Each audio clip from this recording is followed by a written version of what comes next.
It's early, the kind of early when the world is still holding its breath. Welcome back to the Sunday Morning Hiking Club.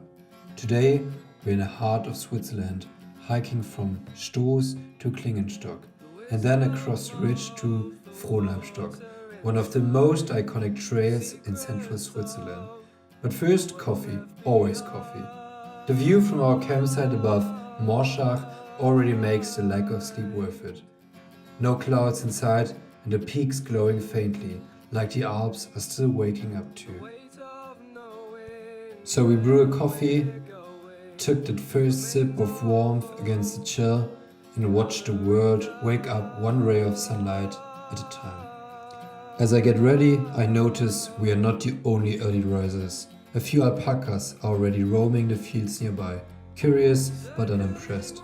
We want to catch the first cable car at 7:10. So we get ready and start gliding quietly above Morscha towards Stoß. The sun creeps over the ridge and the valley below turns from blue to gold. It's a kind of calm that only exists before the world fully wakes up. We arrived in Stoß and the streets are empty, except for a few locals setting up for the day. Around 7, the air is crisp and the first sunlight spills over the peaks. Cows graze lazy in the meadows, horses stand still, steam rising from their breaths. The mountains are glowing ridge by ridge, as if the day itself is unfolding step by step. It's quiet, no crowds, no rush, just us, the animals, and the sound of the village slowly waking up. As we leave the quiet streets behind, the path turns gently upward. The sound of the village fades, replaced by cowbells, soft wind, and the crunch of gravel underfoot. Morning light filters through the trees, painting everything in a kind of soft gold. Horses watch us from the fields, and somewhere in the distance, a stream breaks the silence. It's that in-between moment, not quiet in the village anymore, not yet in the mountains, when you start to feel the day shifting, asking you to move a little higher. And trust me, it is steep. The kind of uphill that makes your legs question your life choices. But the views start rewarding you almost immediately. We are greeted again by some lovely cows, and from here you can see up to the Glernisch Massiv, which stretches in the background.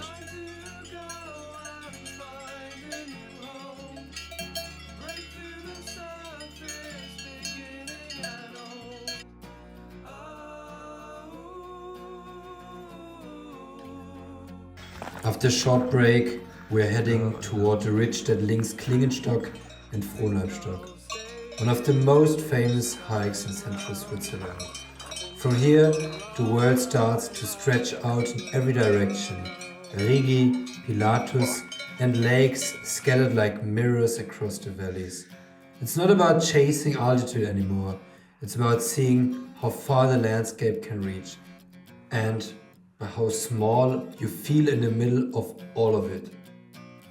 By the time we reach the start of the ridge, the quiet morning we had to ourselves begins to fill with life. The first cable cars have arrived.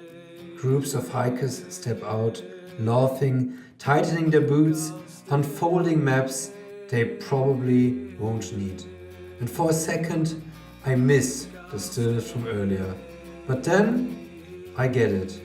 When you see this view, lakes glowing in the distance, the ridge cutting clean through the sky, how could anyone not want to be here? We find a spot, sit down for a small breakfast, and watch the line of people move across the trail like tiny dots. It's not our mountain anymore, and that's okay. Some places are too good not to share.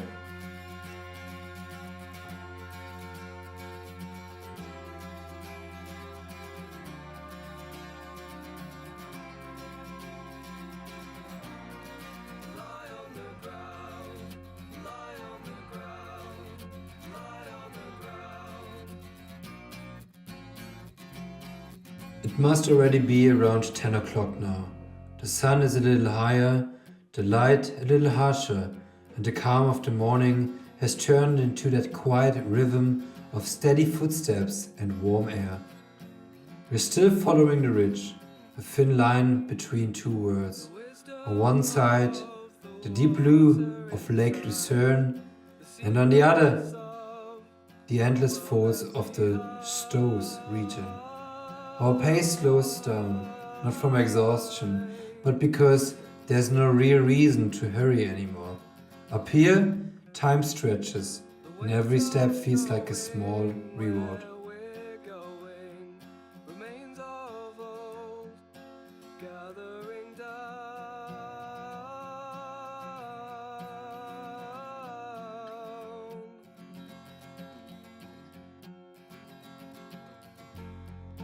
Circling round the skies to be found. The earth is the eye that's blinded with cloud. The trail steepens again. It's the last stretch where conversation fades and all you hear is your breath and the gravel under your boots. The summit looks close, but it makes you earn every step.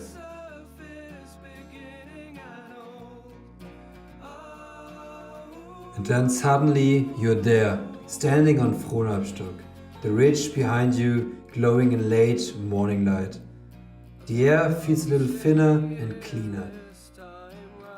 The world stretches out in every direction, lakes scattered below like pieces of glass, and mountains in the background.